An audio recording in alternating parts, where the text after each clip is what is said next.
તમે જુઓ છો કે આપણા એકદમ પરફેક્ટ એવા જ ફરસાણવાળાની દુકાન જેવા જ બની અને તૈયાર છે. તો છે ને એકદમ સરસ છે, બજારમાં મળે તેવા જ.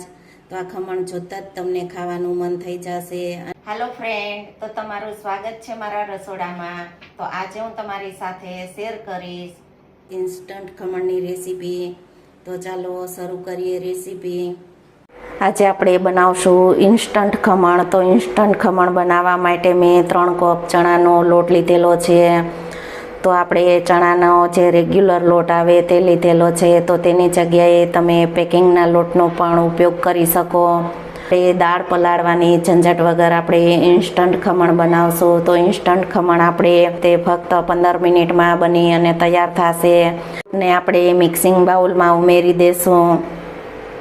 પ્રમાણે મીઠું ઉમેરશું, 1 ચપટી ખાંડ ઉમેરશું, અડધી નાની ચમચી જેટલો હળદર પાવડર ઉમેરીશું. આપણે પરફેક્ટ માપ લીધેલું છે. તો 3 કપ લોટ સામે આપણે 1 ડીશ ખમણની તૈયાર થશે.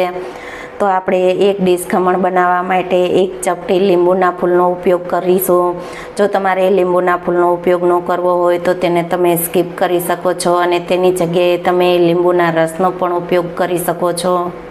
આપણે ખમણમાં તીખાશ માટે આપણે 2 ચમચી આદુ મરચુંની પેસ્ટ ઉમેરશું. અડધો મોટો ચમચો તેલનો ઉપયોગ કરશું. તો આપણે 3 કપ લોટ છે તો તેમાં આપણે 1.5 કપ જેવું પહેલાં પાણી ઉમેરશું. જો પછી વધારે પાણીની જરૂર પડશે તો ઉપયોગ કરશું.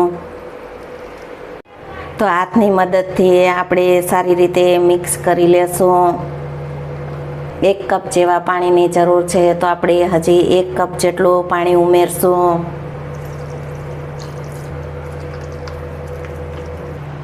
તો તમે જુઓ છો કે આપણું ઇન્સ્ટન્ટ ખમણનું બેટર વધારે પડતું પતલું નહીં કરવાનું અને વધારે પડતું થીક પણ નહીં રાખવાનું. તો આ રીતે ચમચાની ધારમાંથી પડે તેવું એકદમ પરફેક્ટ એવું બેટર તૈયાર છે.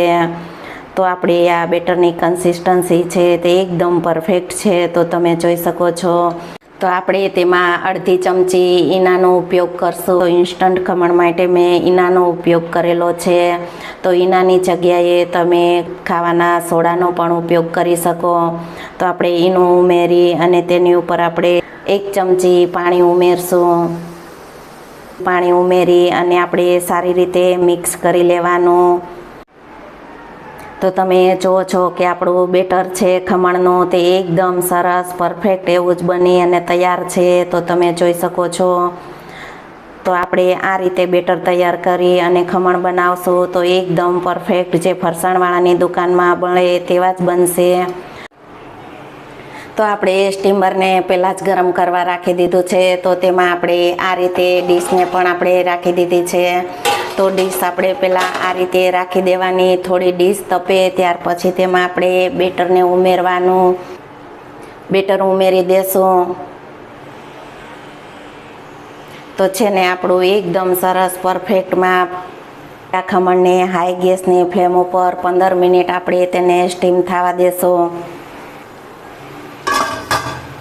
15 મિનિટ જેવું ગયું છે. તો આપણે ખમણને ચેક કરી લેશું.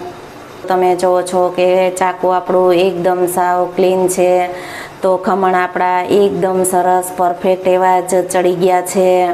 તો આપણે ગેસને બંધ કરી અને ખમણને તો તમે જુઓ છો કે આપણા ઇન્સ્ટન્ટ ખમણ છે તે એકદમ સરસ પરફેક્ટ એવા જ બની અને તૈયાર છે. તો તમે જોઈ શકો છો. તો છે ને એકદમ સરસ ફૂલેલા જે ફરસાણવાળાની દુકાનમાં મળે તેવા જ. જો તમે આ રીતે ઇન્સ્ટન્ટ ખમણ બનાવશો તો એકદમ સરસ પરફેક્ટ જ બનશે. ખમણને 5 થી 7 મિનિટ ઠંડા કરી લેશું. ઠંડા થઈ જાય ત્યાર પછી આપણે તેનો વઘાર કરી લેશું. તો ખમણ આપણા એકદમ સારા એવા ઠંડા થઈ ગયા છે. તો આપણે કટિંગ કરી લેશું.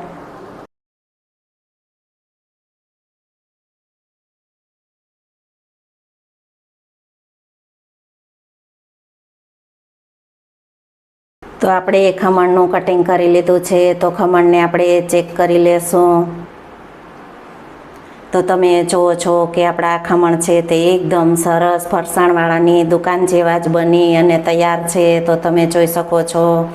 તો છે ને એકદમ સરસ પરફેક્ટ એવા જ આપણા ખમણ બની અને તૈયાર. તો આપણે આ ખમણનો વઘાર કરી લેશું. તો આ રીતે જો તમે ખમણ બનાવશો તો એકદમ પરફેક્ટ ફરસાણવાળાની દુકાન જેવા જ બનશે. ખમણનો વઘાર કરવા માટે આપણે 1 મોટા ચમચા તેલનો ઉપયોગ કરશું. તો આપણે તેલ ગરમ થઈ ગયું છે તો અડધી ચમચી રાઈ ઉમેરશું, 1 ચપટી હિંગ, કરેલું લીલું મરચું ઉમેરશું, થોડા મીઠા લીમડાના પાન ઉમેરશું. તો આપણે 1 મિનિટ માટે મરચાંને તેલમાં સતળાવા દેશું. આપણે અડધા કપ જેવું પાણી ઉમેરશું. 1 ચમચી ખાંડ ઉમેરશું.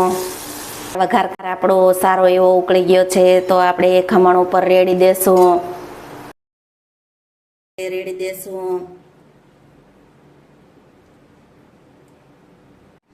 તો તમે જોઈ શકો છો કે ખમણ આપણા એકદમ સરસ પરફેક્ટ એવા જ બની અને તૈયાર છે.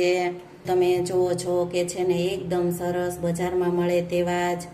જો તમને આ ખમણની રેસીપી ગમે તો વિડીયોને લાઈક, શેર, સબસ્ક્રાઈબ કરજો ને બાજુમાં રહેલ બેલ આઇકન દબાવવાનું ભૂલતા નહીં.